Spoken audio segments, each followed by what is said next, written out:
Bonjour, c'est Amélie, j'espère que vous allez bien. On se retrouve aujourd'hui pour une vidéo destinée à la découverte de nos 10 chakras. Pourquoi 10 chakras? Vous avez plutôt l'habitude qu'on vous parle de 7 chakras. En effet, il y a 7 chakras principaux, mais il y a aussi 3 chakras aujourd'hui qui commencent à bien émerger, dont on commence à beaucoup parler et dont il va falloir connaître l'existence pour pouvoir aussi travailler avec eux. Alors, sur les 7 chakras principaux, je ne reviendrai pas en détail puisque j'ai déjà fait une vidéo sur le sujet que je vous mets en description de cette présente vidéo. Je les évoquerai néanmoins, mais je veux m'attarder donc sur les 3 autres chakras qu'il devient important en fait de connaître.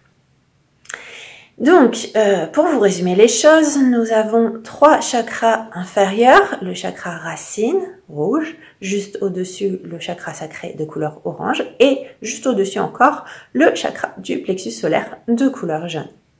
Après, vous avez les 3 chakras supérieurs, donc le coronal violet au sommet du crâne, celui du 3e œil qui va être indigo et celui de la gorge qui est bleu. Et au milieu, vous avez le chakra du cœur qui constitue l'union donc entre ces chakras supérieurs et inférieurs. Et on va bien y revenir tout à l'heure, vous allez voir quand on parlera du chakra turquoise. Alors, à côté de ça, vous avez 2 chakras transcendants et moi j'ajouterai personnellement le chakra turquoise. Donc c'est mon point de vue, pour ma part, je le considère également comme transcendant. Peut-être que vous trouverez des gens qui pensent l'inverse, peu importe. Après, c'est une question de point de vue. Vous avez le chakra de l'étoile de la Terre qui va être situé sous vos pieds, celui de l'étoile de l'âme qui va être situé au-dessus de votre tête et le chakra turquoise ou cœur karmique dont on commence à parler d'ailleurs un peu plus encore que le chakra de l'étoile de la Terre et le chakra de l'étoile de l'âme.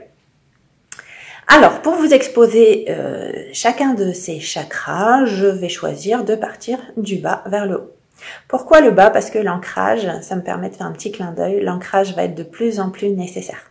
En effet, on est en train de passer à la 5e dimension, une ascension spirituelle. Si vous voulez que cette ascension réussisse, il faut être équilibré. C'est très important. Donc, plus on monte, plus il faut aussi travailler son ancrage, car c'est une question d'équilibre. A fortiori parce que avec le développement de la 5G, qui est un petit peu le pendant de cette 5D, hein. Vous avez toujours, on est encore dans un monde qui reste assez dual, donc 5D, 5G, c'est 2 choses différentes. 3D, 5D, on choisit un petit peu son camp. Eh bien, il est vraiment nécessaire, pour être moins impacté par les ondes électromagnétiques, de pouvoir être de plus en plus ancré. Donc, j'en ai parlé à l'occasion d'une vidéo pour se protéger des ondes électromagnétiques et de la 5G. Pareil, je vous la mets en description de cette vidéo. Donc, pour commencer, premier chakra, chakra de l'étoile de la Terre, qui se situe environ 15 cm sous vos pieds. Il est de couleur marron ou noir. Donc, on trouve encore peu de belles images et de belles représentations de ce chakra sur le net, mais son existence commence à être de plus en plus reconnue. Donc, il va aussi faire référence à l'archétype maternel. Donc, si vous avez des soucis dans les rapports mère-fille, dans les lignées familiales, eh bien, c'est avec ce chakra qu'on peut travailler. On y reviendra juste à la fin de la vidéo. Ce chakra, il va vraiment vous permettre la connexion à la terre. Il va vous faire prendre conscience que c'est un être vivant. Vous allez aussi être conscient que il y a des sites sacrés. Vous allez être peut-être plus attiré par tout ce qui est pierres, minéraux, tout ce qui est produit de la terre. Donc ça va être plutôt l'inverse par contre si ce chakra n'est pas équilibré. Donc ça c'est le premier chakra qui va vous permettre la connexion à la terre, très importante. Je dirais que il est tout aussi important donc que le chakra racine pour votre ancrage, chakra racine de couleur rouge que vous connaissez au bas de la colonne vertébrale. Ce chakra justement va vous permettre de concrétiser les choses, de matérialiser vos projets dans la matière. Si vous avez du mal à vous réaliser, si vous avez des problèmes de sécurité matérielle, peut-être que tout simplement ce chakra n'est pas en équilibre. En effet, il représente vraiment la sécurité matérielle, manger, les besoins primaires, la satisfaction des besoins financiers. Et donc cet ancrage qui correspond vraiment à la concrétisation de ce que vous êtes, de votre essence sur Terre. Et donc parfois, chez les gens très spirituels, il peut y avoir des problèmes justement parce que ils ont du mal à accepter parfois leur incarnation, parfois du mal à accepter leur vie sur Terre, notamment tout ce qui est enfant indigo, arc-en-ciel, etc. Donc travailler l'ancrage, ça va être vraiment important pour pouvoir se réaliser et concrétiser ce que vous êtes dans la matière et jouir pleinement donc voilà de la vie terrestre, parce qu'on a choisi de s'incarner aussi, donc il faut aussi que ça puisse réussir. Juste au-dessus, vous avez le chakra sacré de couleur orange qui lui va faire référence à tout ce qui est désir, sexualité, créativité aussi. D'ailleurs, il marche assez de pair par rapport à la créativité avec le chakra de la gorge. On y reviendra certainement tout à l'heure. Alors, il permettra aussi de travailler votre équilibre entre le féminin et le masculin, donc quelque chose de très important également pour cette créativité et la matérialisation de ce que vous avez envie de concrétiser, puisque il est pertinent d'avoir un équilibre entre tout ce qui va être raisonné et avoir aussi la force et le courage de foncer, de ne pas avoir peur de concrétiser les choses, et la part créative qui est plutôt associée à la part féminine. Alors juste au-dessus encore, vous avez donc le chakra du plexus solaire de couleur jaune. Je pense que vous le connaissez. C'est un chakra qui est relié au pancréas, mais qui est aussi dans la région du foie. Souvent, si on emmagasine pas mal d'énergie négative, si on est en colère, on va beaucoup sentir ce chakra, l'énergie va vite être bloquée à ce niveau-là. Et ça peut aller jusqu'à avoir des douleurs de foie même. Hein. Donc c'est un chakra qu'il faut souvent nettoyer. Ce chakra, il vous permet d'avoir le contrôle sur votre vie, une estime de vous. Tout ça, c'est également très important si vous voulez vous réaliser dans la vie. Si vous n'avez pas confiance en vous, si vous laissez les autres prendre l'ascendant sur vous, c'est plus compliqué. Et donc, c'est très rattaché à la notion de pouvoir. Juste au-dessus, notre chakra du cœur. Chakra très important, on y reviendra avec le chakra turquoise dont je vais parler juste après. Donc le chakra du cœur de couleur verte, Anahata. Donc lui, il vous permet vraiment de travailler l'amour, alors vis-à-vis de vous-même d'abord, parce que c'est très important. Si vous ne vous aimez pas, vous pouvez forcément pas aimer les autres, vous pouvez avoir de compassion vis-à-vis des autres. Combien de fois sommes-nous sévères avec nous-mêmes? Et puis en fait, inconsciemment, eh bien, on ne le sait pas, mais tant qu'on n'a pas fini de travailler ces blessures, forcément notre cœur est un peu fermé, forcément on n'a pas de compassion envers nous, on n'a pas d'amour de nous. Et à partir de là, inconsciemment, on peut aussi s'auto-saboter. Donc comme je vous dis, on n'en a pas toujours conscience, mais c'est très important. Donc le premier travail à faire, c'est d'abord aussi sur vous, puisque ça vous permettra forcément dans un second temps, une fois vos blessures guéries, d'avoir de la compassion, de l'empathie pour les autres et d'être dans l'amour plus inconditionnel, quelque chose dont on n'a pas forcément l'habitude dans le monde qu'on a connu jusqu'à présent, où tout était assez conditionné. Chakra de la gorge de couleur bleue, situé juste au-dessus. Donc là, c'est un chakra qui a trait à l'expression de vous-même et qui va vraiment vous permettre de vous exprimer. Donc peut-être que vous avez justement des qualités de maître enseignant. Et puis peut-être qu'il y a des gens qui vont être timides et donc ils vont avoir ce chakra à travailler.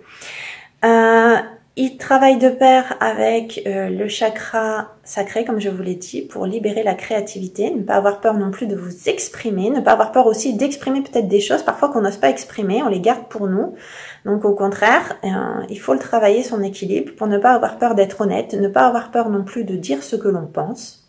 Alors son équilibre va aussi faire qu'on peut peut-être développer du channeling et éventuellement de la clairaudience. Juste au-dessus, nous avons le chakra du troisième œil, donc celui qu'on connaît quand même plutôt bien en général, parce qu'on est curieux de développer son intuition, peut-être des facultés de clairvoyance. Eh bien, c'est ce chakra qu'on travaille dans ce cas. Il est de couleur indigo. Et voilà, il vous permet d'être beaucoup plus intuitif, pourvu qu'il soit bien sûr à l'équilibre. Le chakra couronne, situé juste au-dessus, qui vous permettra, lui, la claircognition, mais aussi l'unité avec vous-même et la connexion au divin. Alors, on arrive au chakra qu'on connaît un peu moins et dont je veux absolument parler, c'est le chakra de l'étoile de l'âme, ou sol chakra. Donc, c'est un chakra qui est ou transparent ou magenta ou arc-en-ciel dans sa représentation. Là encore, vous verrez, on ne trouve pas encore forcément d'images sur Internet comme on peut les trouver facilement sur les 7 chakras principaux. C'est vraiment un chakra qui vous permet la connexion au divin, je dirais encore plus, qui va développer chez vous l'idée qu'on a un but bien supérieur dans la vie qu'au simple fait d'avoir un travail, manger, sortir. C'est un chakra qui vous permettra aussi, une fois qu'il est bien développé, d'avoir accès aux annales akashiques, voire éventuellement d'avoir conscience de vos vies antérieures. Plus important encore, c'est un chakra qui va vous faire travailler l'archétype paternel.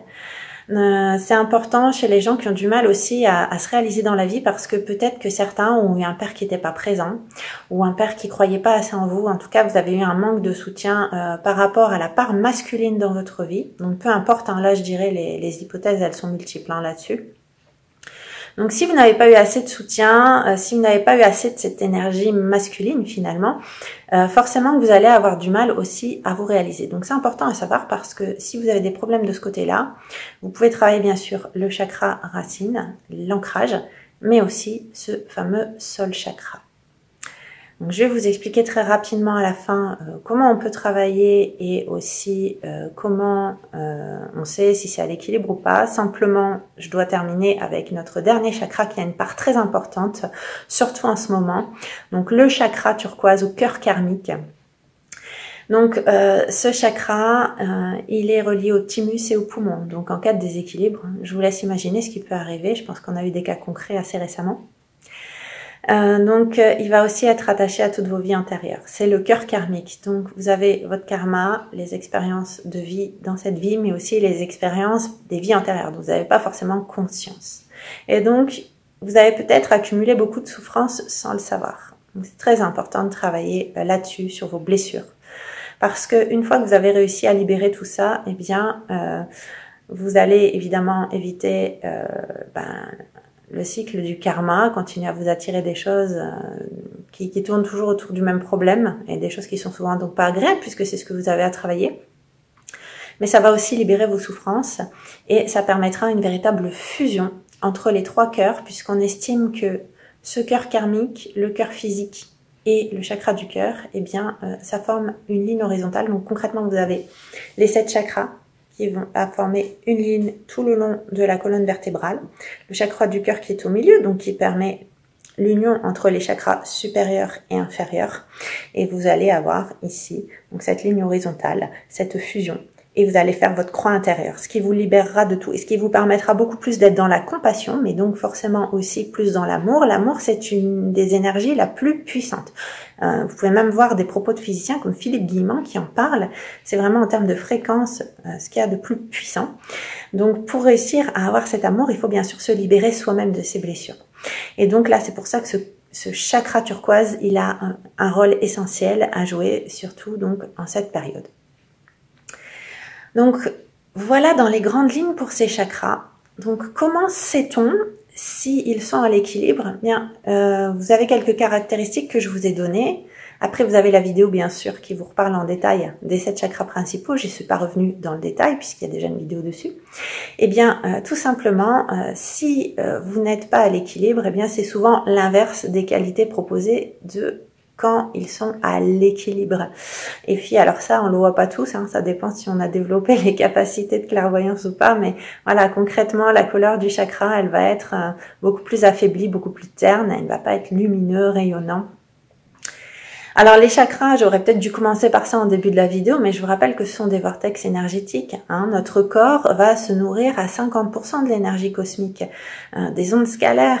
Donc quand le vortex n'est pas à l'équilibre, qui ne tourne plus, notre corps n'est plus nourri à l'endroit du chakra, ce qui peut aller jusqu'à avoir le développement de maladies si jamais on ne travaille pas sur le problème psychique concerné.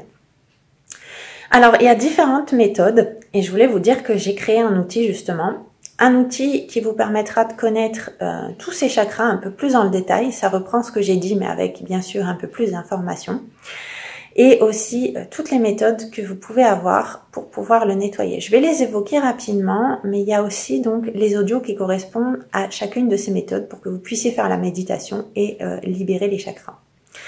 Alors, la méthode la plus simple, bien sûr, ça va être de visualiser. Mais encore faut-il aussi que vous identifiez quand votre chakra n'est pas à l'équilibre. Les techniques de visualisation, donc des méditations, dont une que j'ai créée. Et puis, vous avez aussi des techniques avec certaines postures de yoga. Vous avez également la thérapie par le son. Alors, c'est pas la musicothérapie, hein. Il faut savoir que chaque son émet aussi une fréquence, une vibration. Donc, à chaque chakra correspond un son qui va permettre aussi de le rééquilibrer. Et puis, vous avez enfin, bien sûr, les cristaux et les minéraux. Donc là, il y a différentes méthodes, déjà différentes pierres, une pour chaque chakra si on le souhaite, voire des pierres qui peuvent s'utiliser pour l'ensemble, et donc différentes méthodes, notamment par le biais de méditation et de visualisation, donc qui peuvent vous permettre de rééquilibrer tout ça. Alors, vous trouvez peut-être déjà des outils sur Internet. Maintenant, si vous avez envie d'essayer mon coffret, eh bien c'est pareil, je vous le mets également en descriptif de cette vidéo. Quoi qu'il en soit, moi j'espère surtout qu'elle a été enrichissante pour vous, que vous l'avez appréciée. N'hésitez pas pour vos retours et commentaires, n'hésitez pas à vous abonner. Et je vous dis à bientôt pour d'autres vidéos.